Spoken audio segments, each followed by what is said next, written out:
جی السلام علیکم، کیسے ہیں آپ؟ وعلیکم خیریت سے السلام۔ ہیں؟ تو کمال احمد رضوی، کمال احمد رضوی، اور کیا کمال کی باتیں کیا بتائی آپ کمال نے۔ کی، وہ تو شخص کمال کا تھا۔ جی تو آج میں خیال ہے اس کا تقریباً آخری حصہ ہو جائے گا۔ آخری حصہ جی ہو جائے جی گا۔ بتائیے ذرا اس کے۔ جب کمال احمد رضوی اپنی والدہ کے انتقال پر 20 سال کی عمر یا اس سے کچھ کم ہی ہوگی، 1 سال پاکستان آ گئے تھے، اور والد کے انتقال پر جب وہ گئے تو ان کی جو نئی والدہ تھی، سوتیلی والدہ، ہاں، وہ اس بات سے بہت پریشان تھی کہ وہ اب جائیداد میں اپنا حصہ مانگنے آ رہا ہے، خوف زدہ تھی۔ انہوں نے ان کی زمینیں وغیرہ اونے پانے قیمتوں پہ بھیج دی۔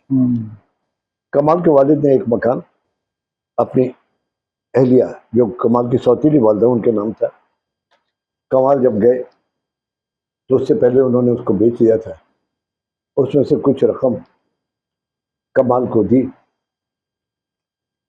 کمال نے وہ رقم سے بے نیازی کا سلوک کیا اور اپنے بھائی بہنوں کے لیے چھوڑ دی، یعنی وراثت میں کچھ نہیں ملا۔ لیکن ٹھہریے، وراثت میں اسے بہت کچھ ملا ہے۔ وہ کیا؟ وہ بتاتے ہیں ہم کہ کمال جو تھے، جی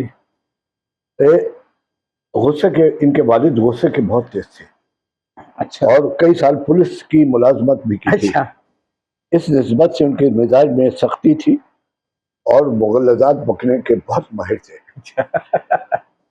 کمال کو ان کی یہ خوبیاں ورثے میں ملی۔ ورثے میں کچھ تو ملا نا ورثے میں، غصہ اور گلیاں ہونا۔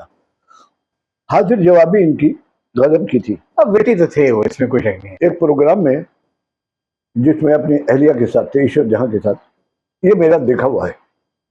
اچھا، معین اختر نے پوچھا، سب مہمانوں سے پوچھتا کہ آپ کو اپنی شادی کی تاریخ یاد ہے؟ اس سے پوچھا، اس نے بولا ہاں، تینوں تاریخیں یاد ہیں، یعنی تینوں شادیوں کی تاریخیں یاد ہے۔ زید بخاری نے ایک مرتبہ اس کو کراچی میں دیکھ کر کے پوچھا، ارے نالائق، تم کیا کر رہے ہو کسی یہاں؟ اس نے بولا اب کراچی میں کچھ کام کرنا ہے، اس کے لیے کچھ فلیٹ یا کچھ تلاش کر رہا ہوں۔ بخاری صاحب نے بولا اگر میں تمہیں اپنے گھر میں رکھ لوں، ایک تمہارے لیے ایک پلنگ ڈال لوں اور کچھ جگہ دے دوں۔ نہیں، بخاری صاحب نے پوچھا کتنے پیسے تم خرچ کر رہے ہو؟ اسے بولا 250-300۔ بخاری صاحب نے بولا اگر میں تمہارے لیے پلنگ ڈال دوں یہ سب تو اتنے پیسے مجھے دو گے؟ اس نے بولا دوں گا نہیں، لوں گا آپ سے گھر پہ رہنے کے لیے لوں گا۔ ایک بات اور جس کا ہم بہت مجبوری میں تذکرہ کرتے ہیں کہ اپنے دنوں آخری دنوں میں فیض صاحب کے نومبر 84 میں انتقال ہو گیا نا فیض صاحب کا، جی جی، اسے کچھ عرصے پہلے کراچی میں فیض صاحب کو اس نے لنچ پہ بلایا۔ اچھا، فیض صاحب آئے، کمال نے کہا فیض صاحب میرے پاس وسکی تو نہیں ہے، لنچ کے حساب سے وہ کیا ایک ڈرنک کہلاتا ہے، جیم سے ہے، اچھا، وڈکا ہے، جن بھوت جو ہے وہ ہے۔ فیض صاحب نے بولا نہیں بالکل نہیں، ڈاکٹر نے بہت پابندی لگا رکھی، بہت پابندی، کبھی کبھی صرف تھوڑی سی وائن پی لیتے ہوں، کبھی نہیں۔ تو انہوں نے بولا اس ڈاکٹر کو ذرا خدا کا خوف نہیں ہے جو آپ پہ پابندیاں لگا رہا ہے؟ ڈاکٹر کا اس کو خدا کا خوف نہیں ہے، لیکن ان کی زندگی میں اچانک ہی ایک انقلاب آ گیا۔ اچھا، وہ یہ ہم کمال صاحب کی بات کر رہے ہیں؟ کمال صاحب کی، اچھا، میں سے فیض صاحب نہیں۔ جو قیامت، ایک شعر ہے میرے خیال کوئی سعید راہی تو ہیں لیکن پورا پہلا نہ، جو قیامت نہ ڈھا سکے راہی وہ کوئی انقلاب نہیں، واہ، مرتا ہے کہ تم نہیں، غم نہیں، شراب نہیں، ہاں، ایسی تنہائی کا جواب نہیں۔ ایسی تنہائی کا جواب نہیں۔ اس کا مقطع ہے جو قیامت نہ ڈھا سکے راہی وہ کوئی انقلاب نہیں۔ ایک دن کمال کے بچپن کے دوست ظہیر الحسن قاضری کے صاحبزادے افروز کا بحرین سے فون آیا۔ اس نے کہا کہ آپ کے فون کو تلاش کرنے کے لیے میں نے کہاں کہاں پاکستان میں فون کیے۔ دراصل کمال کے جو دوست تھے ظہیر قاضری صاحب، جن کی خط و کتابت ہوا کرتی تھی، تو کمال نے تو کوئی اہمیت نہیں تھی، ظہیر قاضری صاحب نے وہ سارے ایک چھوٹی پیٹی میں بند کر کے رکھے تھے اور بچوں کو کسی کو دیکھنے نہیں دیتے تھے۔ جب وہ چل بسے تو بیٹوں نے وہ خطوط دیکھا کمال احمد رضوی کا نام ادھر ادھر سنا. اس نے بحرین سے کس ٹی وی اسٹیشن کو, ریڈیو اسٹیشن کو ادھر ادھر فون کر کے ان کا نمبر ملا, اور اس نے فون کیا, ظاہر اپنے ابا کا نام لیا, ان کو جانتے ہیں؟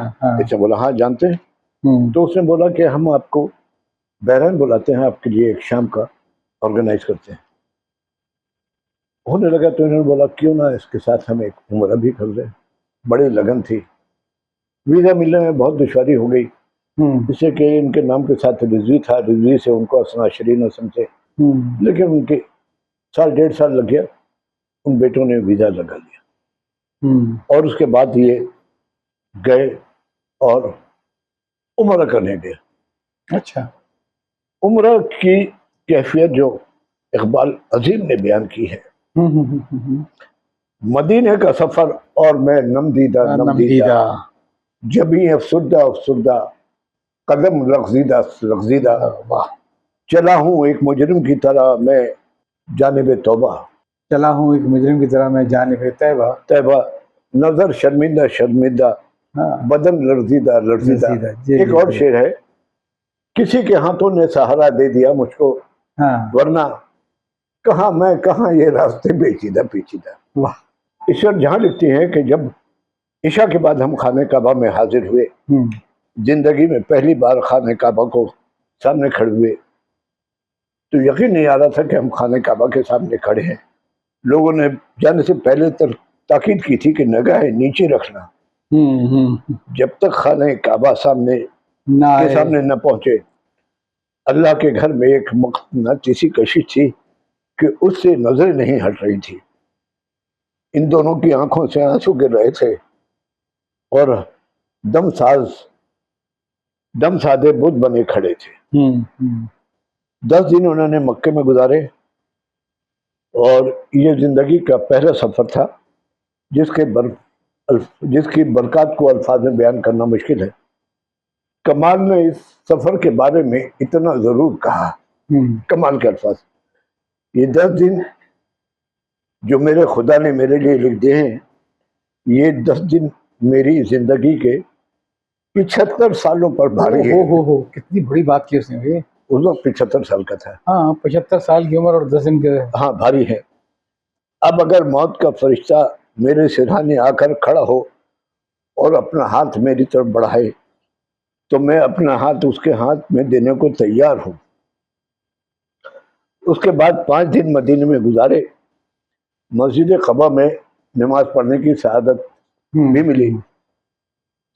جن لوگوں نے عمرہ کیا ان کو معلوم ہے کہ مدینے میں مکے سے مدینہ جائیں تو مدینے داخل ہوتے ہوئے مسجد قباء ہے.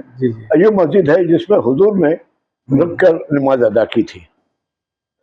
اور اب واپس آنے کے بعد ان کے مزاج میں بہت تبدیلیاں ہو گئی تھی. اچھا. پہلے کے نسبت کے مزاج میں کافی متحمل ہو گئے تھے, مزاج ہو گئے تھے. کچھ اسٹیج ڈرامے لکھے لیکن خاص کامیابی نہیں ہوئی, لیکن وہ اپنی زندگی سے بہت مطمئن تھے. تمام وقت لکھنے میں گزارتے.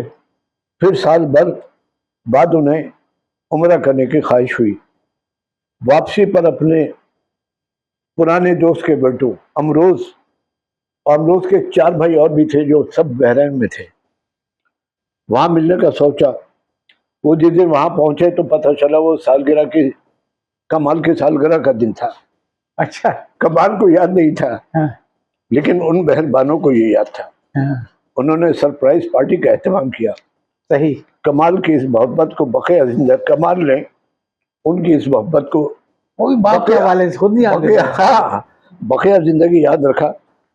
چھوٹے بچوں تک نے ہیپی برتھ ڈے دادا کے کارڈ اور تحفوں سے نوازا. کمال اس رشتے سے ایسے خوش تھے جیسے وہ اس رشتے کو برسوں سے نبھا رہے ہیں. یہ کہ اب کمال کی زندگی میں انقلاب آ چکا تھا. کبھی کبھی انسان کی زندگی میں ایک معمولی سے واقعہ بھی انقلاب پیدا کر دیتا ہے, اور بلا شبہ امروز کے ٹیلی فون کال اور پھر ملاقات نے کمال کو ایک نئے راستے پہ لا کھڑا کیا تھا. وہ ایک پرانا گانا تھا جس کے بول تھے, ایک نئے موڑ پر لے آئے ہیں حالات مجھے, دل نے جو مانگی وہی مل گئی سوغات مجھے. شراب چھوڑ چکے تھے، حالانکہ نواب مرزا ذوق کہہ چکے ہیں چھٹتی نہیں ہے منہ سے یہ کافر لگی ہوئی، لیکن اس نے اس ناممکن کو کمال نے ممکن کر دکھایا، لوگوں سے ملنا بھی چھوڑ دیا۔ اب ان کی راتیں تہجد میں گزرتی، اپنی دنیا میں مگن اور خوش تھے، لیکن پرانے دوستوں کی یاد ستانے لگی۔ نہ منیر نیازی تھے، نہ ہی خالد مجید، پھر بھی لاہور کی یاد ستا رہی تھی جہاں کمال کی دوستیاں پیدا ہوئیں، ادبی زندگی کا آغاز کیا، ریڈیو کے چکر لگائے، پروڈیوسروں کے نخرے اٹھائے، تراجم کیے، ایڈیٹری کی، کتابیں چھپائیں، رسالے جمع کیے، رسالوں کی ایڈیٹری کی، جاری کیے، تھیٹر دیکھنے کا رجحان عام کیا۔ نوجوانی کا ایک بڑا وقت لاہور میں گزرا، اور لاہور سے کراچی آ کر کمال بجھ سے گئے تھے۔ وجہ سنجی میں بھی کمی ہو گئی، خاموش رہنے لگے، خاموشی سے ایسا لگتا کہ وہ اپنے خلد میں بند ہوئے جا رہے ہیں۔ اس مرحلے پر ایک بار پھر عمرہ کرنے اور امروز سے ملنے کی خواہش جاگ اٹھی۔ سعادت مند افروز نے ان کی یہ تمنا بھی پوری کی۔ اچھا، سیکنڈ ٹائم پھر تھرڈ ٹائم ہاں، اور کمال کو ویل چیئر پہ عمرہ کرایا، روضہ رسول اور ریاض الجنہ تک ساتھ رہے ویل چیئر۔ یہ آج کی اولاد کے لیے پیغام ہے کہ دیکھو وہ صرف باپ کا دوست تھا، ڈھونڈ کے نکالا ہے کون سا دوست تھا، اور مرنے کے بعد خطوں سے معلوم ہے کہ کمال احمد رضوی کے دوست ہیں، اور ایسی خدمت کی جس کا ریٹرن کوئی نہیں تھا، نہ ان کو کچھ شہرت چاہیے تھے اس سے۔ کمال وہاں پہ سرپرائز برتھ ڈے پارٹی ہو رہی ہے، بچے دادا کے مل ہیں، تو وہ ہمارا باپ کا تھا، قدر کرنی چاہیے باپ کے دوستوں کی۔ روضہ رسول اور ریاض الجنہ تک ساتھ رہے، اور بحرین سے واپسی پر وہ افروز سے مل کر اس قدر لپٹ کر روئے، شاید ان کو احساس ہو گیا کہ اب آخری بار مل رہے ہیں۔ کمال کی زندگی میں ٹی وی کے دو اہم لوگ آئے جنہوں نے اس کی صلاحیتوں کو بھانپ کر اس کے ساتھ قدم قدم پر تعاون کیا۔ رکاوٹیں ڈالنے والے بھی بہت تھے، لیکن ہم ان کا نام نہیں لیں گے، لیکن جو دو لوگ جنہوں نے اس سے قدم قدم پہ تعاون کیا، ایک آغا ناصر اور دوسرے قمر آفتاب۔ اچھا، اور اس کا انہوں نے، یہ دونوں جوہری تھے جو انہوں نے کمال کے دماغ سے کھود کر کے وہ چیزیں نکلوائی جو اس کے اندر تھا۔